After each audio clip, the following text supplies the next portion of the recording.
Bienvenidos y bienvenidas al curso de refuerzo para aspirantes a nuevo ingreso UES. En este video estudiaremos el curso de Estudios Sociales semana 4. Tema número 2. Modelos económicos y subdesarrollo en El Salvador. Introducción. El presente capítulo trata sobre el tema modelos económicos y subdesarrollo en El Salvador, el cual se ha dividido en 4 numerales que llevan al estudiante a establecer la relación que existe entre los modelos económicos y el subdesarrollo. El primer numeral menciona los 3 principales modelos económicos que caracterizan el funcionamiento de la economía salvadoreña desde la conquista.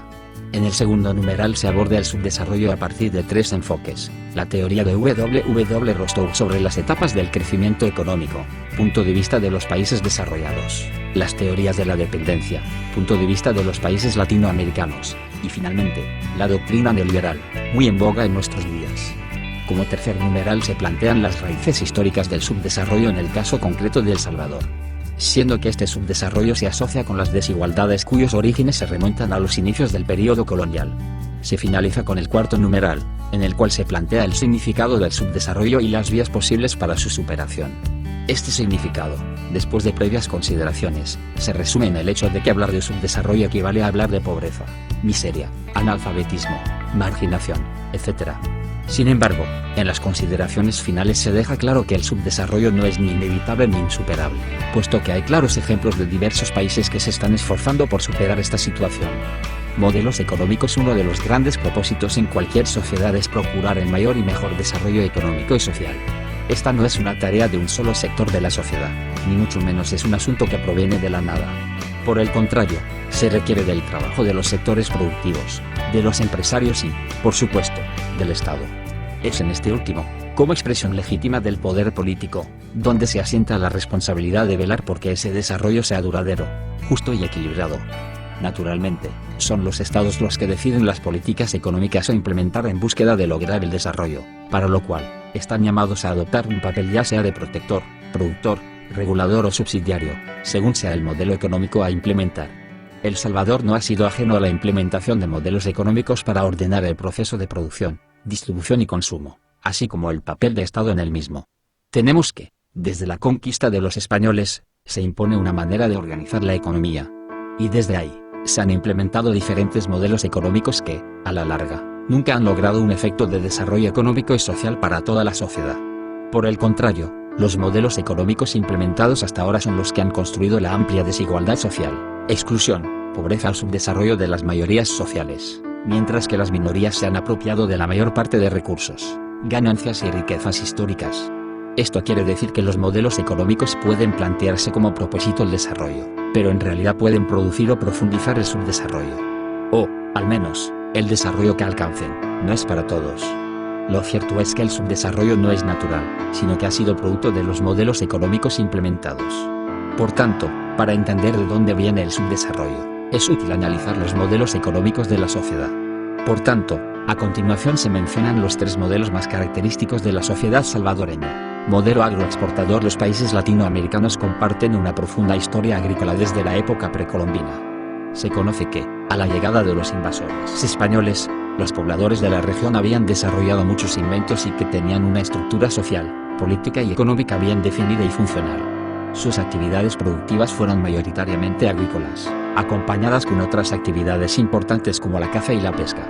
La organización de estas actividades productivas no tenían una finalidad de acumulación, sino más bien de subsistencia y tributación. Pero todo esto cambia cuando los españoles se apropian de estas tierras e imponen sus sistemas sociales, políticos y económicos. Ellos traían el afán comercial, de lucro, de poder, de comercio, de enriquecimiento. Esto hace que su interés fuera llevarse la riqueza que tuvieran estos países. Había países ricos en minerales como oro y plata. Allí establecieron modelos económicos de saqueo para llevarse todo cuanto pudieran. En los países que no había mucho mineral precioso, como es el caso de El Salvador, los españoles observaron de qué vivían las personas, y entonces se dieron cuenta que, además del maíz, cultivaban otros productos agrícolas medicinales y nutritivos como el cacao y el bálsamo. Entonces, idearon que los pobladores indígenas debían producir mucho más bálsamo y cacao para comercializarlos en otros países. Ahí comienza lo que se conoce como el primer periodo del modelo agroexportador, que no es más que producir grandes cantidades de cacao y bálsamo destinadas al comercio exterior. O sea, los productos agrícolas se convierten en productos de exportación. Quiere decir que ya no solo se produce para subsistencia, sino para la venta y el enriquecimiento de los españoles. Ver cuadro 1. Características del período del cacao y el bálsamo. El segundo período, del modelo agroexportador, está dado por la producción masiva del añil. Era una tinta natural que se vendía a muy buenos precios y en grandes cantidades, y era usado por fábricas para teñir telas y ropas. Ver cuadro 1. Características del período del añil. El modelo agroexportador tiene un tercer período con el cultivo y exportación del café. Al café se le conocía como el grano de oro porque dejó unas ganancias extraordinariamente grandes a los cafetaleros.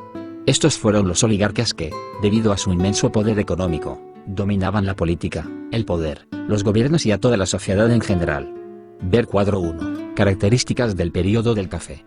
Los tres periodos de agroexportación son los que configuran a la sociedad salvadoreña desde la llegada de los españoles, posicionándola como una sociedad agrícola. La similitud entre esos tres periodos es que construyen una estructura o infraestructura económica funcional para la exportación y, de esta manera, El Salvador se conecta con los mercados de otros países del mundo. Pero no hay que olvidar que los dueños de esa estructura económica y los beneficiados de esa exportación siempre fueron las familias pertenecientes a la oligarquía. Cuadro 1. Periodos del modelo agroexportador en El Salvador. Primer periodo del cacao y bálsamo, 1524-1750. Segundo periodo del cultivo del añil, 1750-1850. Tercer periodo cultivo del café, 1850-1950. Introducción del cultivo del cacao y bálsamo. Lo esencial de la producción provenía de la propiedad indígena, comunal. Coexistió la propiedad privada de los españoles y la propiedad comunal de los indígenas. El Salvador fue el principal productor de cacao en América. Lo principal de la producción agrícola se destinaba a la exportación a España. El bálsamo fue cultivo exclusivamente de los indígenas. Se modificó el modo de producción y con ello se disuelven las viejas relaciones de producción y población, así como las económicas. La producción se orientó a producir valores de cambio, ya no como cuando se producían solo valores de uso. El Salvador quedó sometido a la monarquía española. Políticamente los comerciantes fueron los que controlaron la región de Sonsonete. Los indios pagaban tributo a los españoles. El producto principal fue el añil y se produjo tanto en las explotaciones pequeñas, pero la mayor parte provenía de las primeras. La hacienda, además del añil, criaba ganado, producía bienes para el consumo interno y arrendaban tierras. La economía se orientó hacia el exterior. En el año de 1850 el añil comenzó a decaer por las siguientes razones: el descubrimiento de la anilina sintética por los alemanes Bayer, la competencia del añil asiático, el bloqueo naval por la guerra civil en los Estados Unidos, 1865. La economía se orientó hacia la exportación sin buscar el desarrollo interno. Se dio la independencia del Salvador y se inicia el liberalismo económico. Los grandes productores de añil controlaron el mercado interno pero dependían de los comerciantes guatemaltecos, quienes en alianza con las casas comerciales europeas controlaban precios, comercio y rutas comerciales de Centroamérica. La economía girará sobre la base del cultivo del café como elemento de exportación. Para poder cultivar café era necesario tener cierto capital. Las tierras para el cultivo debían ser fértiles y de mejores condiciones climáticas con respecto al añil. Hubo cambios profundos en la propiedad de la tierra en provecho de un pequeño grupo. Se crea la infraestructura para la producción y exportación de café. Banco Internacional del Salvador, 1880. Banco Occidental de Santa Ana, 1881. Banco Particular del Salvador, 1885. Carreteras de San Miguel, La Unión, Santa Ana, Acajuntla, San Salvador, 1854. Se hace funcional el puerto de Acajuntla, 1853. Se firma el primer contrato con Estados Unidos. Se decretan leyes de extinción de tierras ejidales, 1882, y comunales, 1881. Se da la acumulación originaria de capital cuya base fue el despojo de las tierras ejidales, comunales, estatales, eclesiásticas y la explotación de la mano de obra asalariada. Modelo de industrialización. Con la crisis del cultivo del café, llegó la necesidad de replantearse un nuevo modelo económico que hiciera de estos países unas sociedades industrializadas y no dependientes de otros países. Nuevamente, los gobiernos al servicio de la oligarquía deciden incorporarse a un modelo económico que se pone de moda en toda Latinoamérica. Es el modelo ideado desde Sudamérica por la Comisión Económica para América Latina, CEPAL, mejor conocido como industrialización. Este modelo se propone diversificar e industrializar la producción agrícola para hacerla más rentable y sostenible. También busca fortalecer y desarrollar la producción industrial de bienes materiales de existencia, los cuales ya no serían importados de otros países, sino producidos localmente. Con esto se planteaba ampliar la generación de empleos y el desarrollo económico. Se buscaba que se produjera, aquí mismo, aquellos productos agrícolas y aquellos productos industriales para vivir.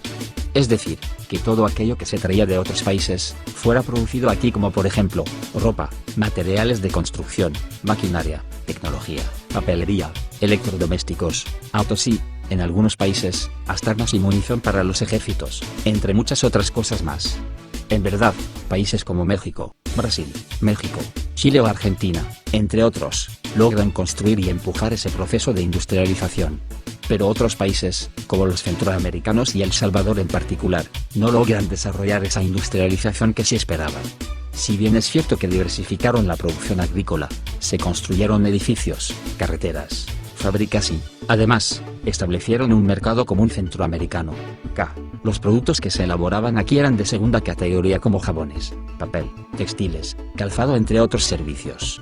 Por tanto, no se logró una industrialización de productos de primer nivel como electrodomésticos, mueblería, automóviles, tecnologías, maquinarias varias, entre otras. Motivo por el cual, la industrialización no despegó y no se dejó de depender de los cultivos agrícolas y de las importaciones de bienes provenientes de otros países. Ver cuadro 2. Cuadro 2. Características del modelo de industrialización, 1950-1970. Esta etapa se dinamizó vinculada, en parte, a la diversificación de la agroexportación, algodón y caña de azúcar, pero principalmente a la industrialización pseudo-sustitutiva de importaciones apoyada en la industrialización de los años 50, 70, realizada en el marco creciente del dominio económico y tecnológico de los monopolios imperialistas y sus esquemas neocoloniales. Trajo consigo deformidades en la evolución social apéndice agrícola y mercado de consumo de productos industriales europeos. Se desarrolla muy poco la industria estratégica. Se da la transformación primaria de productos de exportación, café. La industria se refiere a productos elaborados anteriormente, es decir, industrias tradicionales como bebidas, hilados, tejidos, jabones, calzados. Estructura industrial débil debido a la estrechez del mercado por la concentración del ingreso. Se fomenta la inversión extranjera, se estimulan las industrias fantasmas, ensamble, mezclar, envasar productos importados. Papel higiénico, salsa, Lea Perrins, y se vende como Made in El Salvador. Tuvo lugar el surgimiento de los monopolios de la burguesía local y el ensanchamiento del sector capitalista de Estado. Se crean CEL, CEPA, IS, FA, ANDA, AUTEL, FSV, etc. Profundamente penetrado y condicionado por el capital norteamericano de préstamo. También la banca fue financiada a través de préstamos. El desarrollo del capitalismo se acentuó en su carácter dependiente. El Salvador es un país agrario industrial con deformaciones y desequilibrios propios de la dependencia. Se agotó este periodo en 1969 cuando se da la guerra entre Honduras y El Salvador y con ello se precipita la crisis del que la industrialización no resultó como se esperaba. Pero fue la puerta de entrada para la inversión extranjera de forma directa. El país servía de base para que se ensamblaran productos internacionales. Así comenzaron a introducirse las maquilas. Al final, fueron las maquilas lo que más perduró de la industrialización. Unas maquilas explotadoras de la clase trabajadora, donde se confecciona ropa en enormes cadenas productivas que emplean a multitudes de personas con salarios de miseria y pobreza. Las empresas llegan al país en búsqueda de mano de obra barata, que en sus países de origen no encuentran. Producen todo lo que quieren manteniendo en condiciones deplorables e inhumanas a sus trabajadores, producto de lo cual obtienen grandes ganancias. A cambio, el gobierno les garantiza seguridad jurídica y, por si fuera poco, no les cobra impuestos bajo la justificación que son generadoras de empleo. Pero estas empresas, cuando quieren se llevan la inversión, dejando desamparados a sus empleados y llevándose todas las riquezas posibles, sin control estatal alguno. Modelo neoliberal. En vista que el proceso de industrialización no se desarrolló como se esperaba, entonces llegó el momento de aplicar otro modelo económico proveniente de Estados Unidos. El modelo de la economía de mercado, mejor conocido como neoliberalismo. Este modelo comienza a tomar forma allá en los años de 1970 en Chicago, pero como El Salvador está atravesando por una crisis política, económica y social aguda, no se puede implementar desde ese momento, porque hay mucha inestabilidad y a las empresas privadas no les interesa invertir cuando un país está sumido en inestabilidad política. Luego en los años de 1980 estalla la guerra civil en El Salvador y se hace difícil la instauración del neoliberalismo porque el ejército insurgente amenazaba cualquier inversión de los grandes consorcios empresariales.